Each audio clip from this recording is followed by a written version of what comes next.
बेटी है, वो बहन है, वो पत्नी है, वो माँ है।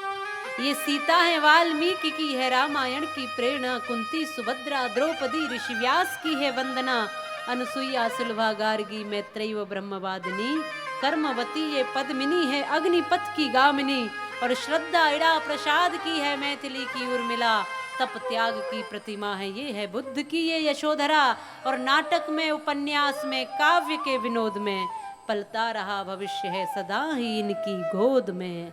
सभी राम कृष्ण इनकी गोद से निकलते हैं। और जरा घर में सोचो कि माताएं नहीं हैं, अब घर में पत्नी नहीं, बेटी नहीं, बहन नहीं और माता भी नहीं है, तो घर की स्थिति क्या होगी? ना तो घर में कोई चूल्हा जलेगा, न कोई साफ सफाई होगी, कहीं बर्तन पड़े होंगे, कहीं कपड़े पड़े होंगे, कहीं आप पड़े होंगे, कोई व्यवस्था व्यवस्थित नहीं होगी।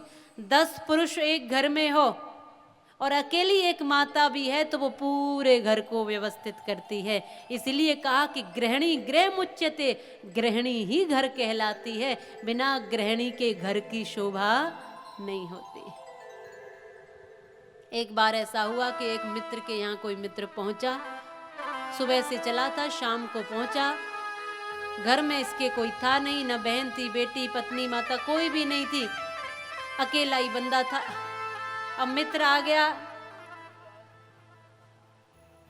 मित्र को बिठाया और पूछा कि भैया एक बात बताओ, क्या भोजन करोगे? मित्र ने कहा कि भैया सुबह का चला हुआ हूं, भूखा हूं, बहुत तेज भूखा हूं, भोजन तो करूंगा। अच्छा मुझे ही बनाना है ना, इसलिए पूछ रहा हूं। तो ये और बता दो कि कितनी रोटी खाओगे?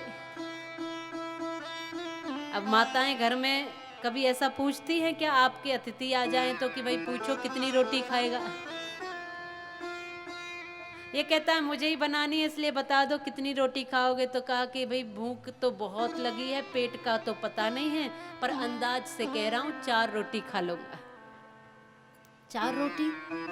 इसने कहा कि मेरे हाथ की तुम 4 रोटी नहीं पचा पाओगे। तो कहा कि ठीक है 3 खा लूंगा। इसने तुरंत कहा कि मुझे नहीं लगता कि 3 रोटी भी तुम हजम कर पाओगे। यहाँ जल्दी से सर्री गांव में ऐसे डॉक्टर मिले न मिले, रात में पेट खराब हो जाए तो फिर कहना मत, मैं तो पहले से ही सचेत कर रहा हूं, मेरे हाथ की 3 रोटी नहीं पचा पाओगे। तो सोचा कि मोटी मोटी बनाता होगा तो 2 खा लूंगा। 2 रोटी?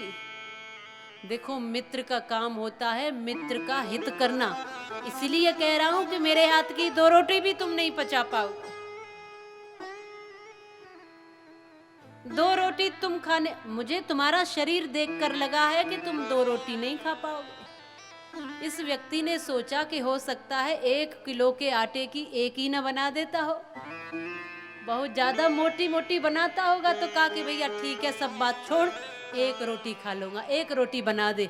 जैसे ही इसने कहा कि 1 रोटी, तो तुरंत बोल पड़ा कि भैया 1 रोटी के लिए चूल्हा चलवाएगा रात में? 1 रोटी के लिए चूल्हा जलाऊं रात में? अब तो ऐसा करते हैं पानी पी के सोते हैं। 1 रोटी की भूख भी कोई भूख होती है? तुझे भूख है ही नहीं, तू तो जबरदस्ती 1 रोटी खाना चाहता है। अब ऐसा करते सुबह देखेंगे। तो माताएं नहीं हो घर में तो फिर ऐसी ही व्यवस्था करनी पड़ेगी, ऐसी ही कुछ स्थिति होती है, ऐसा ही कुछ वातावरण होता है। इसलिए मातृशक्ति का सम्मान, उनके कार्य का, उनकी पदवी का सम्मान निश्चित ही सबको करना चाहिए।